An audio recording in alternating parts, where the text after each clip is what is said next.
Good evening, everybody, and welcome to this meeting of Calderdale Cabinet. I am aware that one or two people have had problems getting through the link, so there might be a couple of people to join us shortly. Item 1 on the agenda is apologies for absence. Councillor Press is away, but hoped to join over his phone if it was at all possible. Councillor Patient, I think. Councillor Patient, oh, I'm sorry, it's obviously been a long day. Councillor Patient, I wondered why Councillor Scullion was shaking her head at me. Yes, okay, right, start again. Okay, so Councillor Patient is hoping to join us, but maybe struggling with the technology. This happens as maybe Councillor Wilkinson at the moment. Item 2 is to remind members to declare any interests that they may have, either now or in individual items.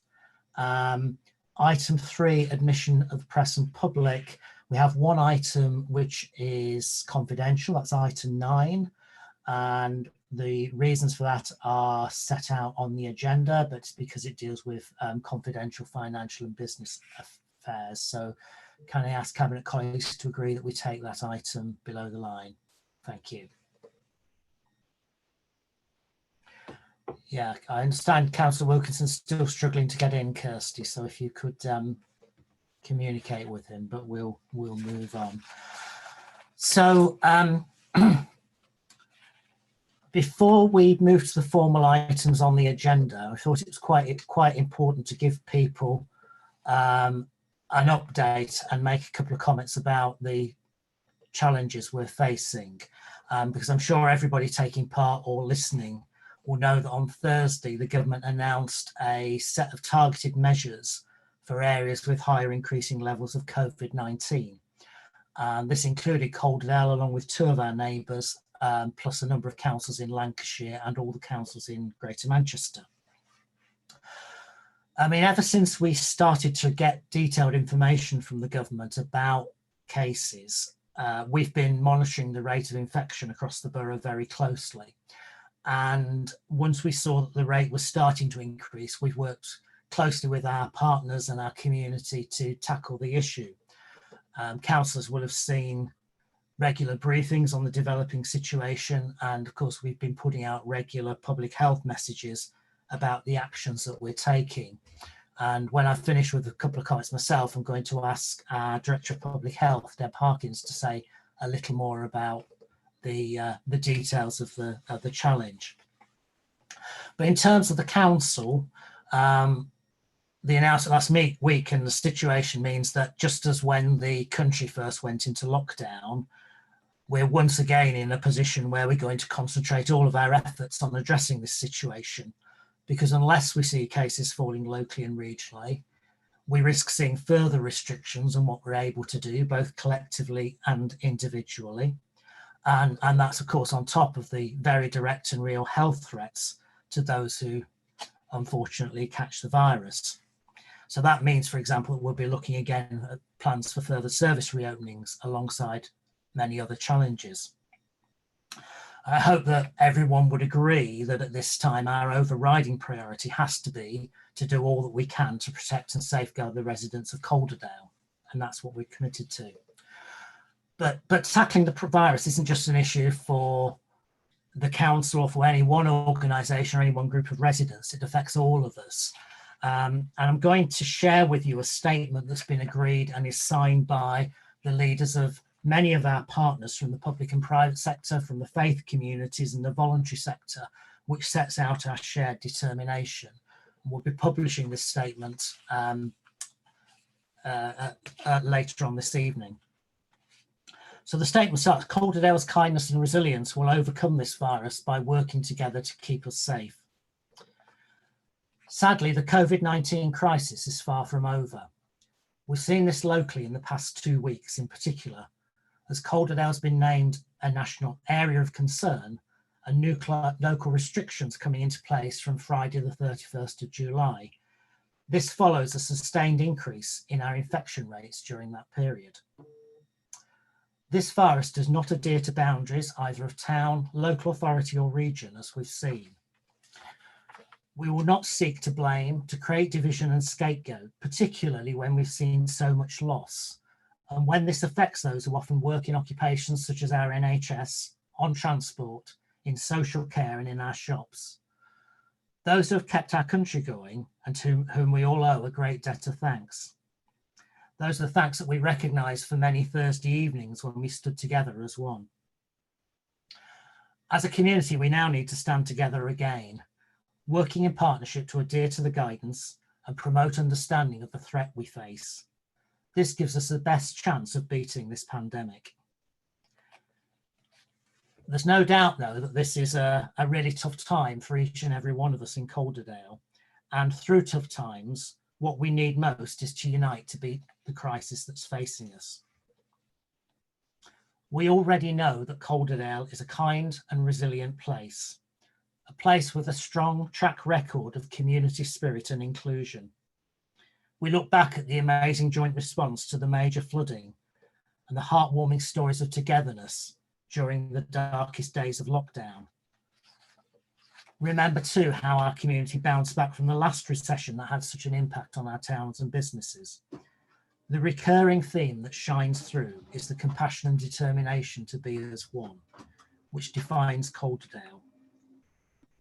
We know people responded brilliantly when we went into lockdown, and the efforts we all took together at the start of the pandemic helped to keep the infection rate low in Calderdale. We're grateful for the many personal sacrifices that people throughout the borough made to protect each other. Our Muslim community showed great dignity and understanding last week when, just before Eid al-Adha, an event as important as Christmas is to those of the Christian faith, restrictions were introduced which led to immediate cancellations of those plans. We thank our Muslim community for the dignity and understanding that they showed and that they continue to show. We've worked closely with our communities over recent days, and it's been really positive to see that the vast majority of people are already working hard to follow the new guidance. Where that's not happening, we will seek to educate, engage, and if necessary, to use the powers available to us.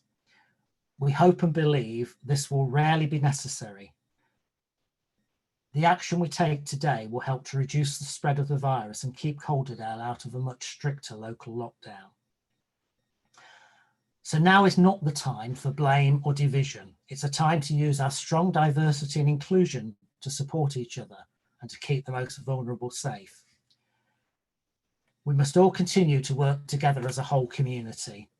We've done this before and we can do it again. I won't read out all the signatories, but it includes representatives from our key NHS partners, from the Youth Council, from the Interfaith Council, from some of our key business partners, the police, the fire, community services and others. And we'll be publishing that statement in the full list in the next few minutes. What I now want to do before we move to the rest of the formal agenda is just ask Deb Harkins, our Director of Public Health, to give a brief summary of the challenges we face and some of the actions that we're taking. So I'll hand over to Deb. Thank you. Thank you, Leader. So we've seen a large increase of cases of COVID in Calderdale since the restrictions eased in June. The 7-day weekly rate is now 43. It was 28 last week. If we were using the R number, you may remember we talked a lot about the R number probably about 2 months ago. If we're not really using that anymore, but if we were using that and still using that as an indicator, I'd be here now telling you that it's likely the R number is above 1 in Calderdale. And what that means is that we've got widespread transmission of the virus. We're rapidly increasing testing in Calderdale. We did 90% more tests on Calderdale residents last week than we did the week before. And this is really good news. By testing people, we can identify them, we can isolate them from other people, and that's how we stop transmission. 4% of the people tested in Calderdale last week tested positive, compared to a national average of just over 1%. So we're finding the virus, we're testing and we're finding the virus. We're continuing to increase testing and to make it more accessible. It does mean by doing that we can expect the rates to continue to increase in the immediate future. As we test more people, we find more people, our rates are going to continue to increase. There's no evidence that I've got to say that people in Calderdale have been any less likely to observe social distancing than those in other areas. And in fact, as the leader has just said, our experience tells us that the opposite's true, and that during lockdown we had some of the lowest rates of the virus in the country. But what we are seeing when we look at the data is we're seeing certain groups impacted more by the easing of the lockdown because of their living and working conditions. So our data tells us that those are often the people who care for us, who serve us in shops, who feed us, and who transport us. And they've been doing this right throughout the lockdown, right since March and before. But the difference is now that the people that they're in contact with, because of the easing of lockdown, are themselves in contact with more people. And that's what's enabling the virus to spread more rapidly. So because of that, engaging with and supporting our communities and businesses is at the heart of the approach that we're taking to containing the virus. And we've been doing a lot of work with local businesses and engaging with local communities to get the message out there that the cases are increasing in the borough, and to find out what support people need in order for them to protect themselves and those that they love. And then finally, just wanted to say that, as the leader again said, that this virus doesn't respect boundaries. So the Directors of Public Health in West Yorkshire are working together to identify a consistent set of approaches and messages that we can apply right across West Yorkshire, actually not just in the 3 local authorities that are in the areas that have got enhanced measures, but right across the sub-region. Thanks very much, Debs. Thought it's important to give some context, because this rather changes where we are right now. Obviously, for members, this isn't so relevant to members of the public who might be watching, but members will be aware that we've arranged an all-member briefing on Wednesday to enable us to go into much more detail in some confidence. So I hope that will be useful for people. So I'm going to return now to the main agenda, and item 4 is to agree the minutes of the Cabinet held on the 6th of July, which have been circulated. Can I ask Cabinet colleagues if we're happy to agree those as a correct record? I haven't seen anything, so that's okay, thank you. I better also give Councillor Wilkinson's apologies. I think he's still struggling to get in, so we'll carry on. I think we're still quorate. So item 5 is question time. I've had notice of one question from a member of public, which is Anthony Ray, and I think somebody's probably going to read that out. I'm not quite sure who. And then in terms of questions from councillors, I've got Councillor Holden, who's using this slot to refer to a petition he's received. Similarly, Councillor Evans and Councillor Blackburn, who has a question. So the question from Mr. Ray, can I check who's reading that one out? Is that you, Kirsty, or is it? Gurpreet. Oh, hi. Yes, thank you. On the 27th of July, the West Yorkshire Combined Authority approved the findings of the emissions reduction pathway study it had commissioned.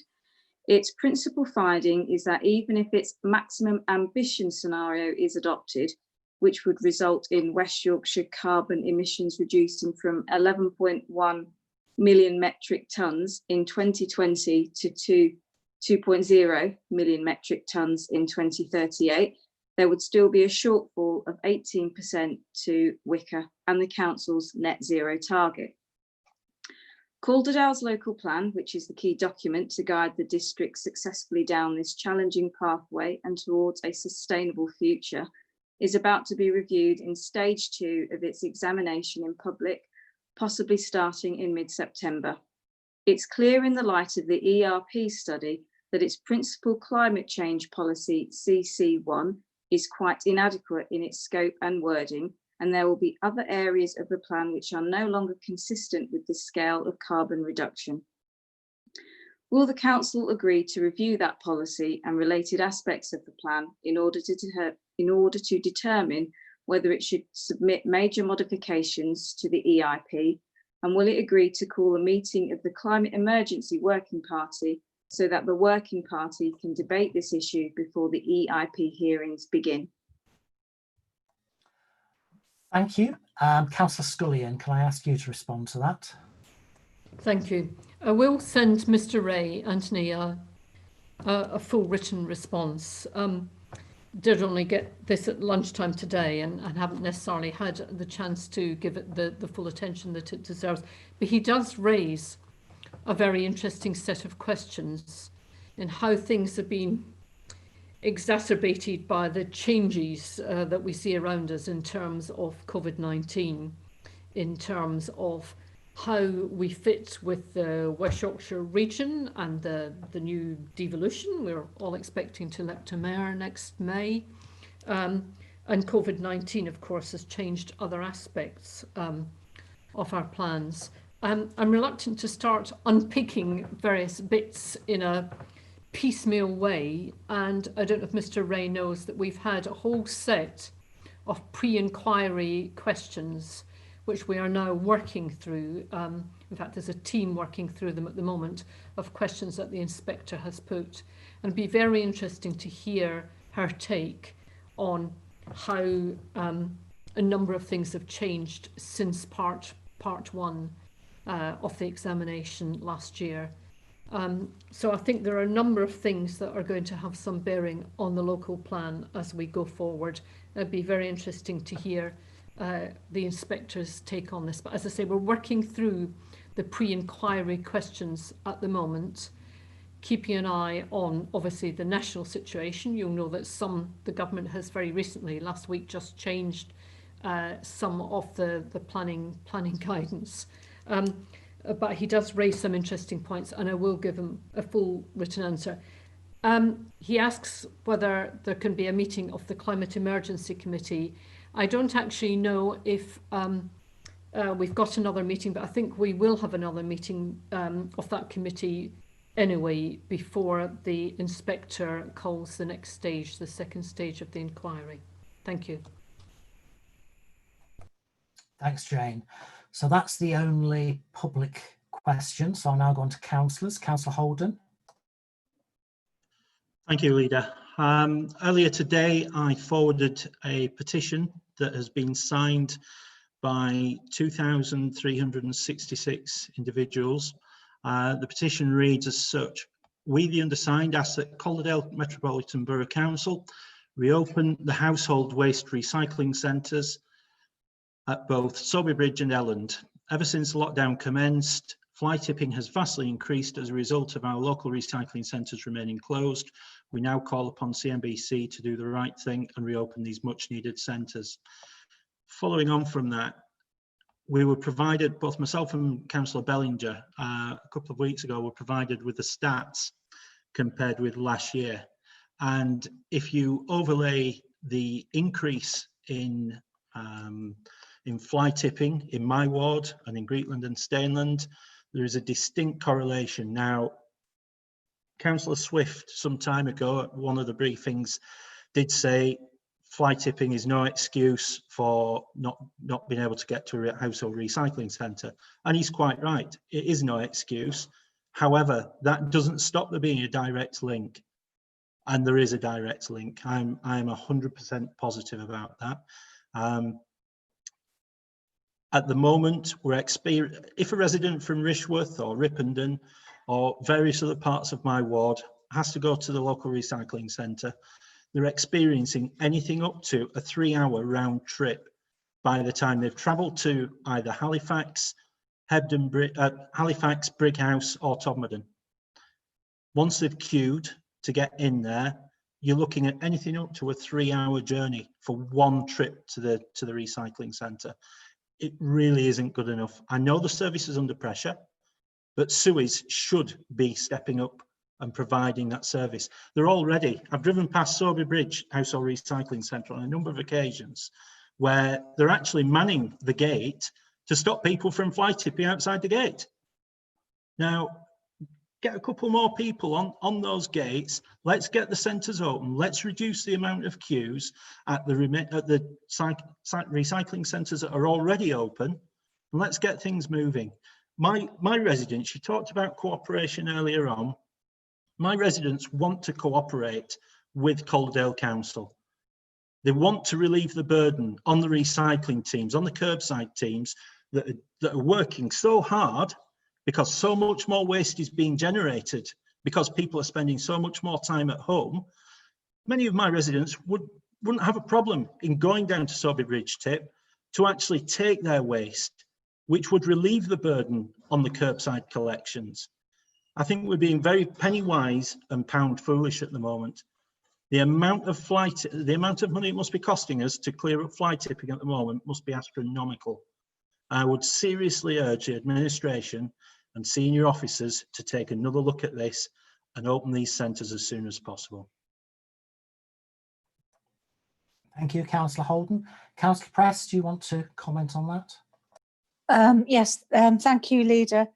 Councillor Holden, it's clear from the number of signatures on your petition, and I think all of us have had correspondence from people, and there's understandably been a lot of concern about that, and there's absolutely no doubt that this is an issue which is something that we need to address, and we are looking at very, very closely.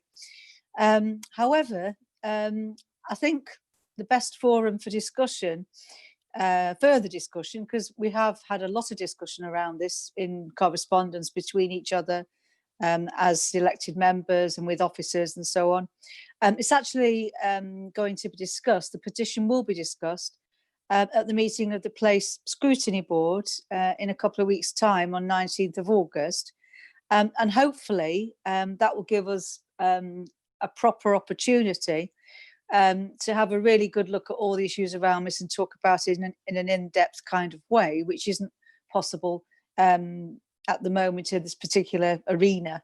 However, I do feel that I need to say that, as was explained in the leader's opening remarks, that the current situation around COVID-19, which is obviously incredibly flexible and changes from week to week, and what happened last week has had a bit of obviously a huge impact on demand on our officers' time.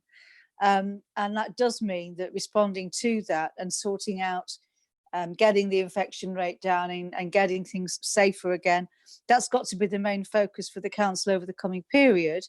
And that would, as the leader said at the start, that would obviously influence any further decisions on reopening services and facilities, and that's right across the board.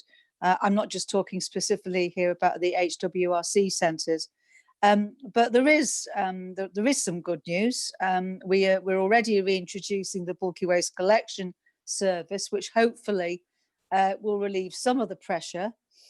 We're also hoping that the Land Rover recycling collection service, which goes to the remote areas, that's presently fortnightly, and we're hoping that's going to return to weekly in the near future. So look forward. I'll be present at the Place Scrutiny Board with officers in a couple of weeks' time, and let's talk about it further there. Thank you. Councillor Evans, lost you. You're there. Councillor Evans.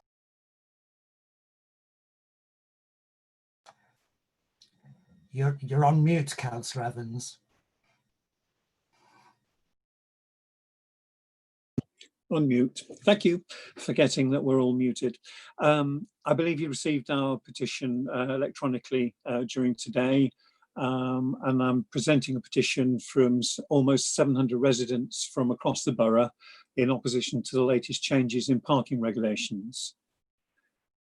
As we'll all be aware, hospitality and retail business in Calderdale have suffered devastating effects from the lockdown required to tackle the COVID-19 pandemic. The general consensus from this survey was that as we start to come out of lockdown, we'll need to do everything we can to support businesses. In addition to the response from residents, a number of pubs, clubs and restaurants have been in touch with us to express their dismay at the changes, just when things seem to be just slightly improving and moving in the right direction for them. Residents oppose the introduction of evening, Sunday and bank holiday parking charges for three main reasons: that they will impact on the struggling restaurant and hospitality business, they are unfair and only impact certain towns within the borough, they will further damage the high streets in our towns as a result of this. There's been a suggestion that the objective of the restrictions could be deemed to improving the environment, to improve that, but this is likely to have minimal effects, particularly in relation to the economic damage it could do. So we don't feel that's a particularly relevant reason for doing it, although of course there are other and more effective perhaps environmental changes that could be made to achieve that. We would therefore ask the Cabinet to review this decision in relation to the changes to parking restrictions. Thank you. Thank you, Councillor Evans. Of course, those restrictions are out for formal consultation at the moment, so it may be that that petition should be treated as part of the response of that. But I don't know, Councillor Press, is there anything you want to add? We're just trying to add weight to that, I would say, Leah. Sorry. No, just to add, yeah, the parking proposals and the parking proposals are never the top of the popularity pops, are they? It's out to consultation. Let's see what the consultation says, and then we'll take it from there.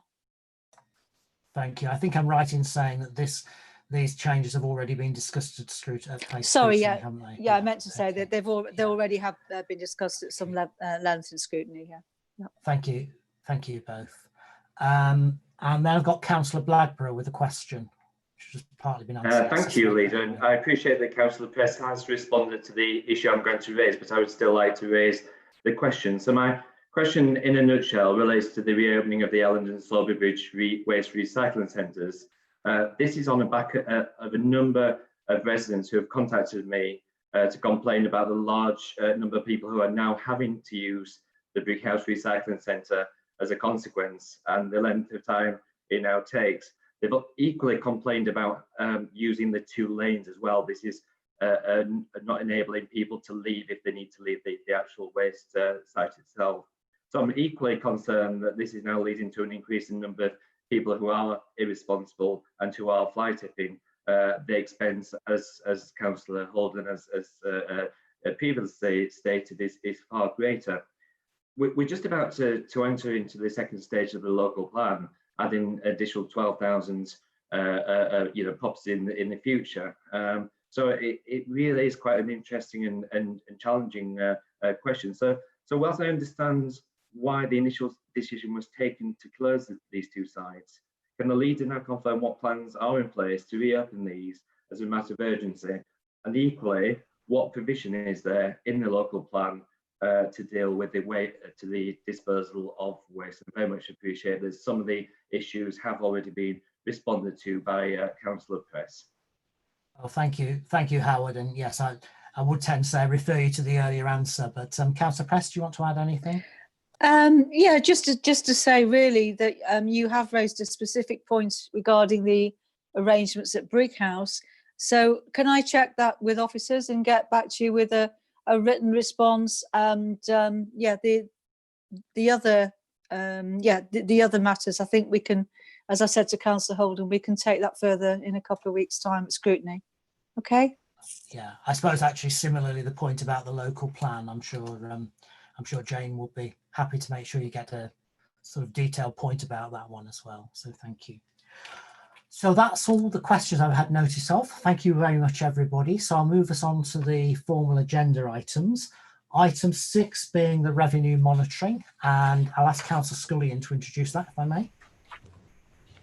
Thank you, Chair. I really must caveat this report because it is a movable feast, finances and local government at the moment. We're in a very difficult situation but it is rapidly changing and changing every day.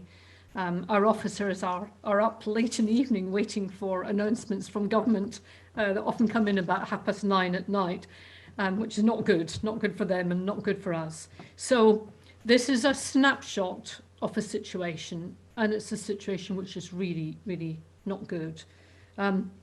I feel a bit like, I can't remember what was the name of the character in Oh, What a Lovely War. You know, we're all doomed. We're all doomed in terms of the financial situation at the moment. But let me just pick out the highlights or lowlights of this report. This is the first revenue monitoring report of the financial year. And when I bring this report, I usually say officers are being pessimistic, things pick up during the year. I'm afraid I can't say that this year, actually. In fact, officers are, of course, being cautious, but the situation may worsen throughout the year rather than getting better. Directorates are currently forecasting overspends of 17.7 million. Let me just pause there to let that amount of money sink in.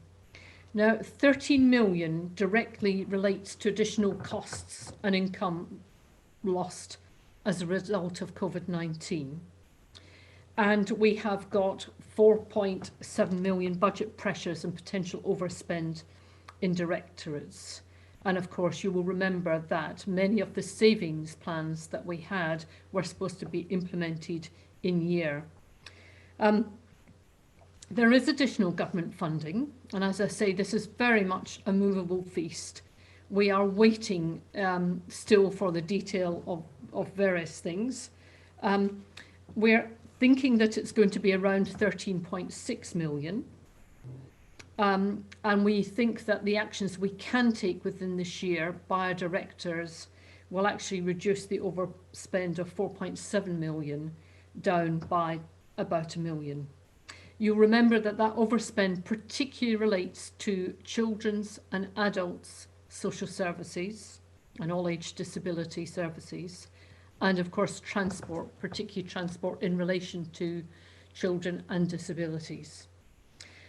The government funding, if I could just say something about that, it is expected in the form of income compensation. There's a scheme that is being developed. And we genuinely don't know precisely all the detail of what we can and cannot claim. So that is really not clear. 75% they are talking about, but 75% of which incomes the council has. So even with that compensation, that ignores the impact that we think COVID-19 is going to have on the council tax and the business rates. And if you think about it, if people are losing their jobs and finding themselves on universal credit for the first time, if businesses are going bust, if people find themselves coming out of furlough with no job to go to, you can see that in terms of both council tax and business rates, it's reasonable to expect that we are going to take a hit. I hope it's not as bad as I'm painting, but that's really all I can do at the moment is hope. Those losses will become clearer as the year progresses. And certainly in terms of the collection fund, the business rates, the government has said that we will be able to spread that over the next 3 years. But of course, the pain is still there, however you spread it. It means that the budget position for next year, just in case you think this is a terrible year and next year is going to be fine, next year will be, I think, equally challenging as the council needs to plan for the lost income and, I'm afraid, the ongoing impact of the virus on our services. And we don't know at the moment how much money the government are going to give us next year, or indeed whether they're going to go back to planning 3-year budgets. Because we've got the spending review in the autumn, and until then we won't have an idea. I just wanted to say in terms of income, people have talked about car parking income that of course has got to be spent on our highways services on our roads. But there are all kinds of other bits of income that we are simply not getting because services aren't open. and we don't know what the full cost of that is going to be. So this is actually a report this is a snapshot of how it is now, but it really is full of we don't know, but we suspect that this is going to get a lot worse. We're going to try and carry on and implement the agreed savings where we can, as early as possible in the year as we can. We're going to try and contain the virus, the COVID-19 costs, within what the government gives us insofar as we can. We're going to review, well, we are reviewing all our discretionary spend, and we're moving towards a business critical model. If things are as bad as they appear to be becoming, then we will move to a business critical model in which we review what services we can safely reopen, what services have to pause for the moment, and what services it looks like we will not be able to go forward in the future. And we're doing a lot of work behind the scenes on those things. So the recommendations in this are in 3.1 to 3.6 of the paper, and Cabinet are asked to basically agree the proposed approach for containing any overspends, including budget challenge sessions. I have to say that poor adult social services are having budget challenge sessions rather more regularly than the other directors, but all of them are having them. The directorates review all reserves in conjunction with Head of Finance. We are really, really looking down the back of the sofa, as is often said when talking about these financial things. More than that, we are interrogating every single line in our budget to see where there is money that can help us out of this crisis. We are impressing upon directors the need to take further action to manage the budgets in years, and Cabinet will receive a big report in September, which clearly informs the medium-term financial strategy, and that will set out whether we do actually need to have an emergency budget meeting in September. We're not alone in this, folks. Up and down the country, councils are struggling in the same way in terms of the impact of COVID-19 on their income, and dealing with the effects of austerity over the last 10 years, and indeed the difficulty we have in containing the costs of adult and children's social care, where the demand increases all the time. We also are going to make sure that any budget pressures for next year and those left in the current year will be considered as part of the medium-term financial strategy for 21, 22 and 23 and 24. And we are recommending that Strategy and Performance have a look at this paper, this first quarter revenue outturn, and apply their critical skills to it, because we need all the help we can get with the budget.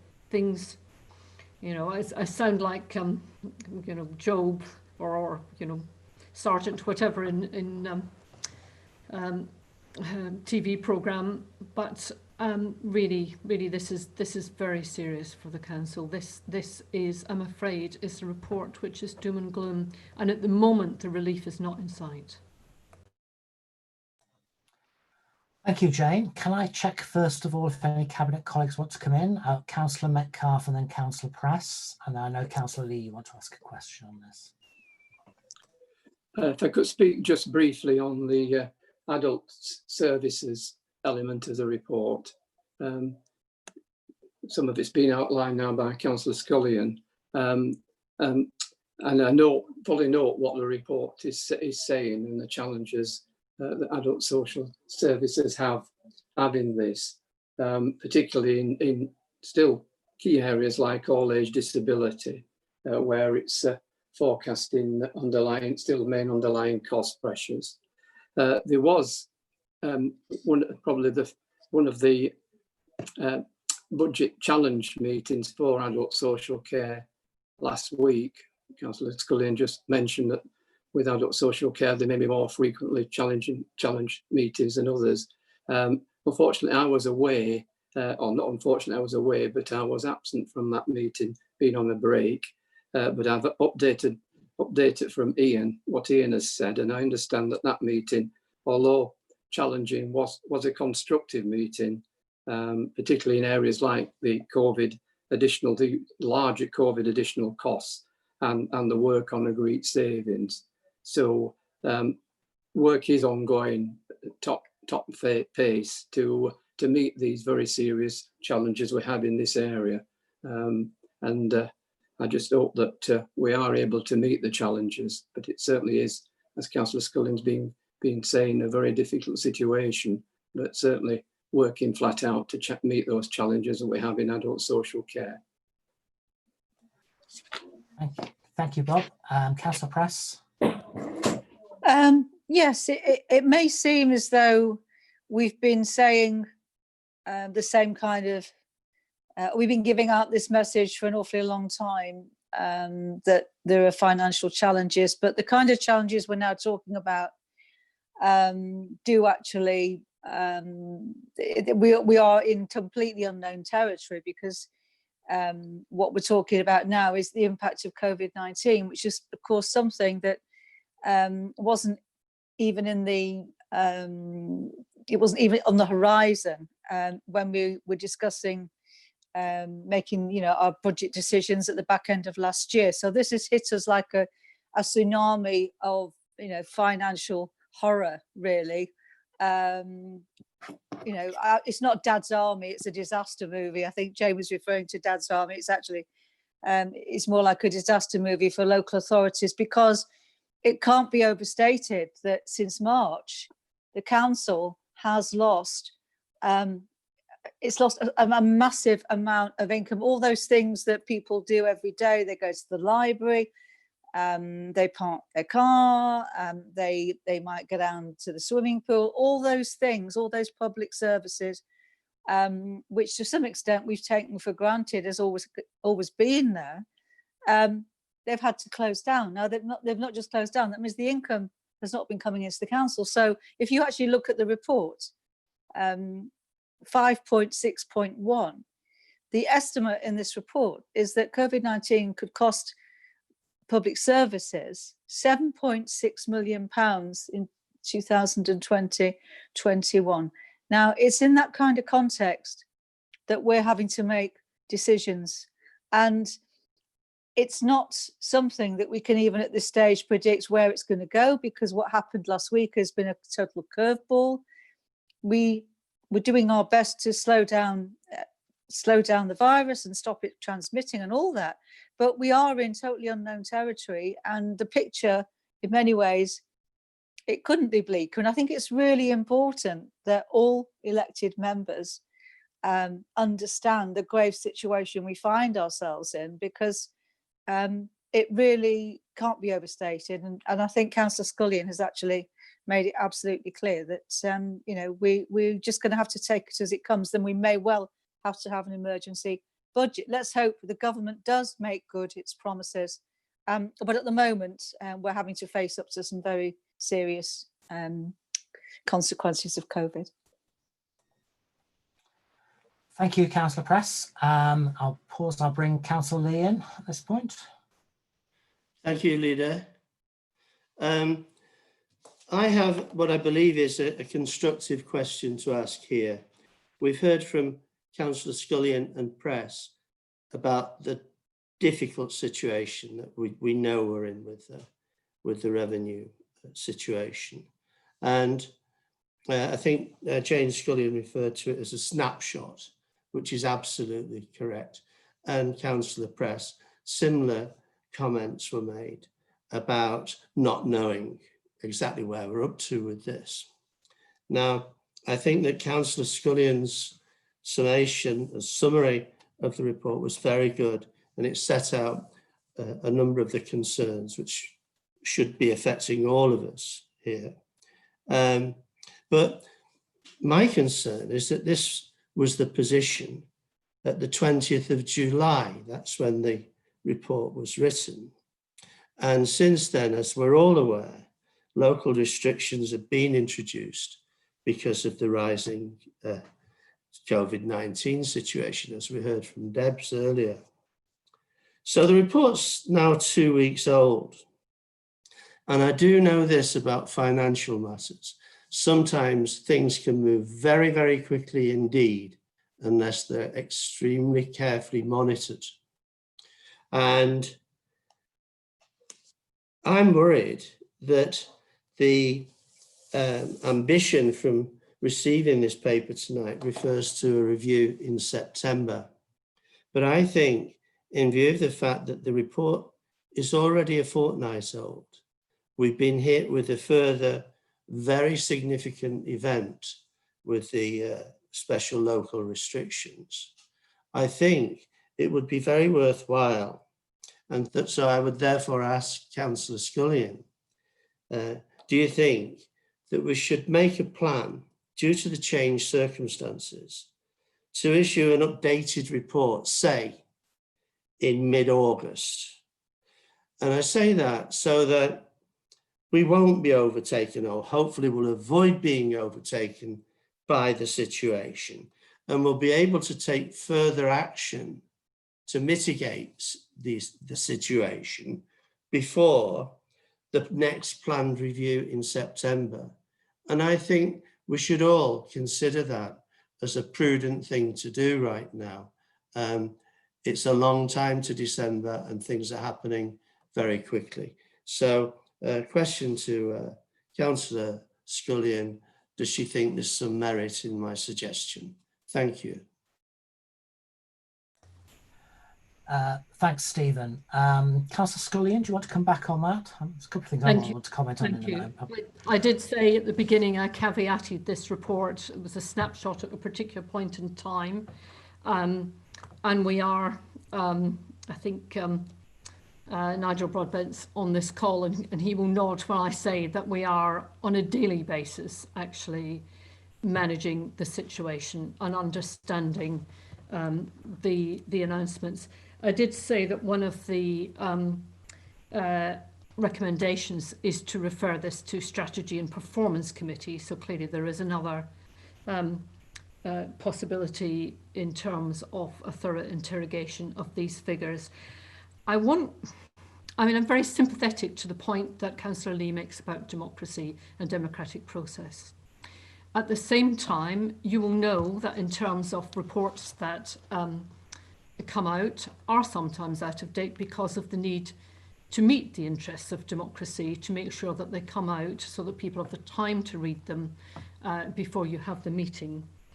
In this case, sympathetic though I am, I'm also very conscious that actually our staff are absolutely stretched, keeping up with the announcements, the returns to government, not just for the grant schemes, but also we are doing a very regular return to the Minister for Communities, Housing and Local Government.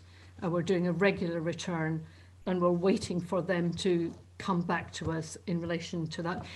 If there is significant change, I do commit to making sure that all parties on the council have those. But I think Councillor Lee can certainly rest assured that we are really working very hard on this to keep up in terms of any significant and substantial changes all of the time. I think there will be an opportunity to discuss that at the next Strategy and Performance, and indeed at the next Cabinet as well. Thanks, Jane. Yes, I was just to make the point. I mean, this isn't something that's in a form that necessarily comes to members, but the monthly returns that we do to the department, the most recent one was done on Friday, does mean the figures are updated quite regularly, and perhaps there can be a bit of a brief covering update when it goes to the Strategy and Performance Committee without rewriting the whole report, or perhaps simply tabling an update on where we are. I think in terms of the impact of last week's change, it's also very early to see, but as Susan hinted, Councillor Press hinted when she talked about the leisure centres, clearly if that affects the opening of that, that, for example, will have a further impact on the budget, but it's probably a little bit too early to be sure what that endpoint will be. I think it's in a sense, I mean, working out what is happening this year is going to be extraordinarily difficult, and it really is changing as we go along. I think the worrying thing is really in terms of planning for the future is the underlying risk that if we're right in estimating a loss of something like £10 million of business rate, council tax and business rate income, then clearly that's got implications for budgets a number of years ahead, and being able to roll that loss forward simply adds to the scale of the financial challenge in future years. I also think, and I think another area of uncertainty is about what the longer term impacts of some of the COVID related costs are. Firstly, it's obvious that many of our services are costing more to run because of the need for social distancing and other precautions. And it's not possible to estimate how long those requirements will continue, but it could be a substantial period of time. And there are other areas where, having introduced extra costs, and social care is a good example, where there's been a number of payments made to support the care sector through the crisis, but actually it might be quite difficult not to continue making some of those payments, particularly where they relate to things like staff terms and conditions, support for PPE and so on. So there are a lot of potential challenges around this. I notice in the chat, hadn't indicated before, but Councillor Bellinger asking if he can make a point. So I'm going to allow that, if that's okay, Councillor Bellinger.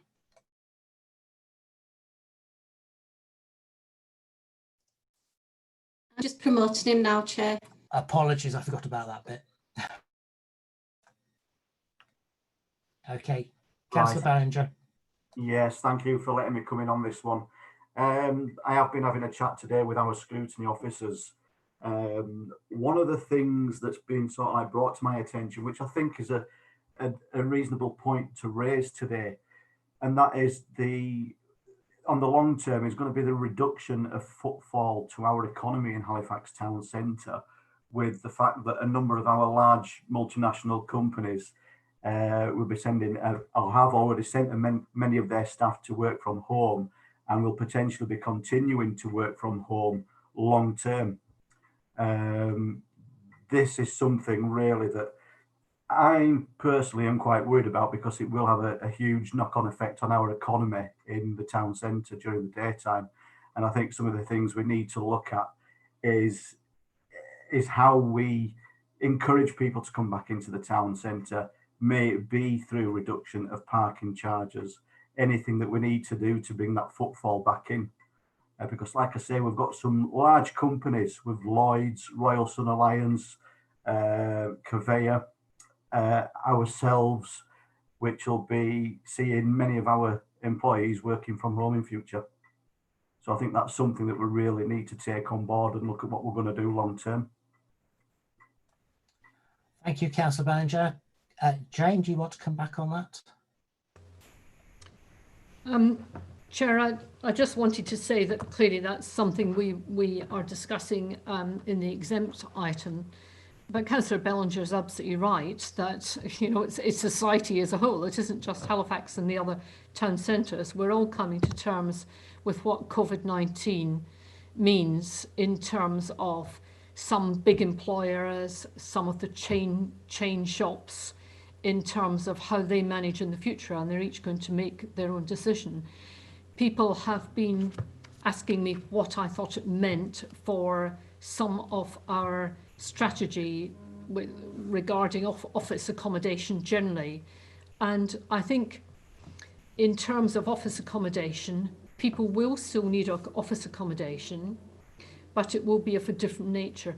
People will need touchdown points and desks. People will need, certainly in the short-term future, office areas where workers can be socially distanced from each other.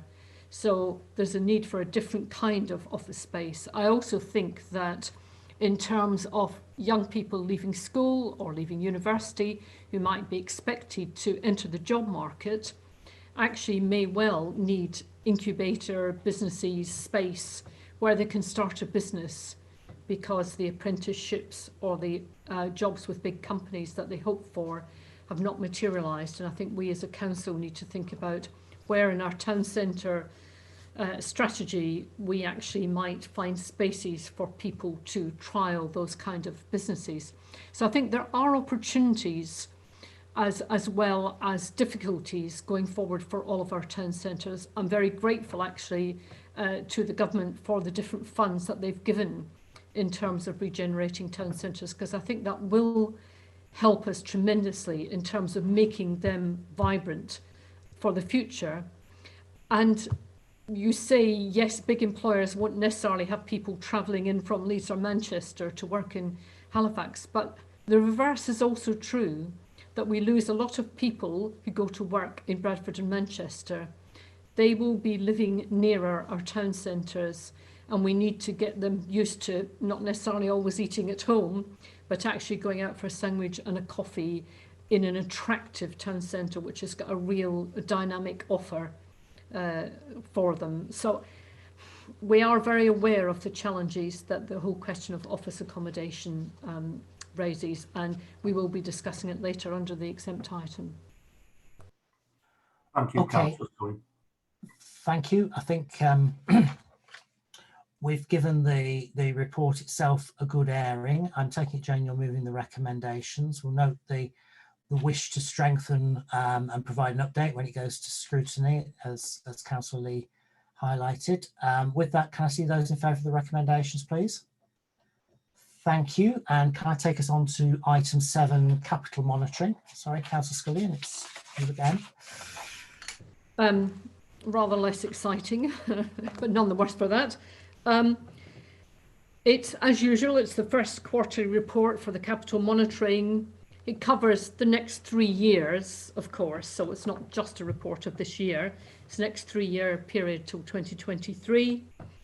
The overall capital programme is in the region of 101 million, just under 101 million in that period, and that includes 11.1 million brought forward from last year, and that's detailed in the report in terms of why that slippage. It covers a range of schemes of capital programme, a lot of highways improvements you will know about, things to do with schools, things to do with housing. We had an initial forecast of the current financial year of 69.4 million, but it is common for the capital expenditure to be deferred from one year to the next, particularly where there's a requirement for extensive public consultation prior to the commencement of the procurement, design and construction phases.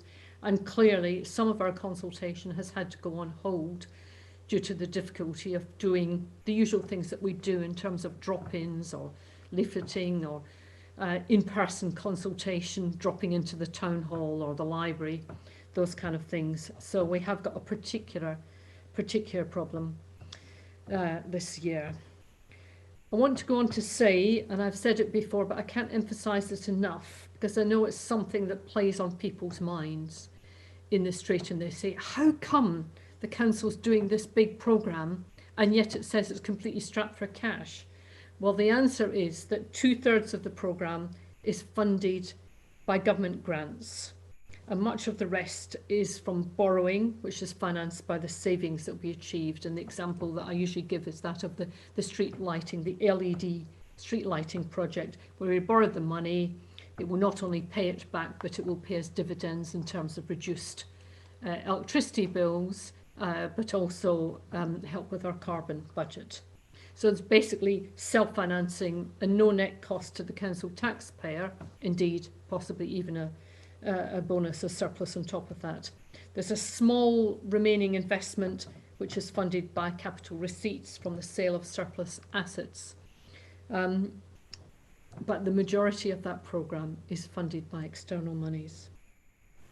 The report provides an update on the main schemes, and in terms of recommendations, the Cabinet's asked to approve the sum of just under 101 million within the capital programme for the next 3 years, and that it's referred again to Strategy and Performance Scrutiny Board for consideration. Thank you, Chair.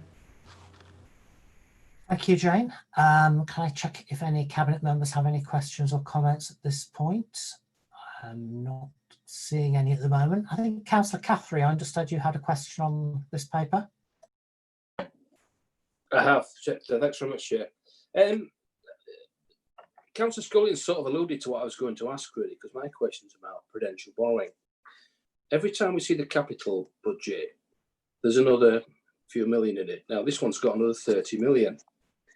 And it seems to appear more and more regularly. In fact, it's got to a stage now, I don't even know what stage it's got to. I mean, I'm not sure I agree with the way it's termed prudential. It seems to sort of address a bit of window dressing to make it sort of more palatable. But a lot of prudential projects or funded projects haven't seemed to be very prudential in the end. A lot of them have had increased budgets eventually through full council and a few other ways of just increasing what was originally anticipated. What I'm concerned about is that the amounts quoted are often specific, but the income streams are never specific. So you can never match them up. About if I went to a credit committee of a bank and said I want to borrow 30 million, they'd want to be specific about how it's going to be serviced and repaid. But nothing I've seen about this is specific and how it's going to be repaid. And there's nothing there to say it's not going to be increased, and it seems to be coming every time we have another budget. And words like may and expected don't cut much ice when you're looking at repayments. What you want is these are specific income streams that are going to repay this funding. I mean, my concern is I know interest rates are low at the moment, but they won't always be, and have to refinance. And I see inflation's taken off already in Germany, so interest rates may go up. But my question is really, given that we're under the financial cosh, do you think we should be spending capital at this rate without any guarantee that it's going to be repaid at some stage, or even the finance costs covered? That's the question. So is it time to sort of tone it in a bit, rein it in a bit? I'll bring Councillor Scullion back in on that one for a moment. Okay. Thank you. Thank you, Councillor Caffrey. Your question is almost identical to one that ex-Councillor Ford has asked me in the past. And I understand the concerns, really, and possibly the processes are a bit opaque, and those of us who are closer to them know all that and understand that and take it for granted. And it probably isn't explained clearly enough in the paperwork. Let me give a context, first of all, which is that councils historically have always borrowed money from the Public Works Loans Board and then repaid often for a very long time, over say 40 years, which they have the capacity to do so within the rules. Now, at any one time, you may have borrowed money back in the 60s or the 70s over a period of 40 years, 50 years, and then that loan drops out, it's finally paid off and new ones are coming on board. I did a detailed report, or Finance did a detailed report, which I think gives you an interesting profile of borrowing over X number of years. So we do keep a very close eye on that. Calderdale Council, you might be interested to know, is one of the councils that is got one of the lowest borrowings of any metropolitan councils. I think we're either second from bottom or third from bottom in terms of being very low in terms of borrowing. Where other councils in times of difficulty have borrowed more, we've actually used our reserves more, so swings and roundabout. And we are very careful in terms of each of the borrowings to make sure that we understand where the money is coming from. And the vast majority of it is coming from external sources. And, you know, that is nailed on. That is nailed on before we do any of those things. We basically would spend 2 million, and at the same meeting we would accept 2 million. You'll see later on when we talk about the Elland Road scheme, we will have to borrow some money, as it were, if the external money didn't come in, but where you have to accept as Cabinet and as Council, we have to accept in those capitals into the budget so that they balance off at the same time. I'm happy to provide you with a clearer explanation. I'm sorry that became slightly garbled, but trying to explain complex things in the meeting. And I'm certainly very happy to give you an updated version of what I provided to Councillor Ford, which shows you the profile of the borrowing when old debts drop out, when new ones come along. But you have my reassurance, and indeed SIPFA's reassurance, because we appear on the SIPFA table, that we are actually one of the metropolitan councils that borrows the lowest amount and continues to borrow the lowest amount of metropolitan councils. But I will do you a longer response, Councillor Caffrey. Thank you. Thanks, Councillor Scullion. It might be useful to kind of get that summary into the next kind of capital programme update rather than the regular monitoring, but it would be useful to get it. I mean, I think just for clarity, I think probably Councillor Caffrey, you were referring to the figure of 29.6 million in 434. Well, I just rounded it up to 30. Yeah, absolutely. Yeah, I think just important to say that this paper doesn't propose any increase in that, as I understand it. That's a confirmation of the amounts that are already in there. But yeah, but the point's been well debated, so thank you.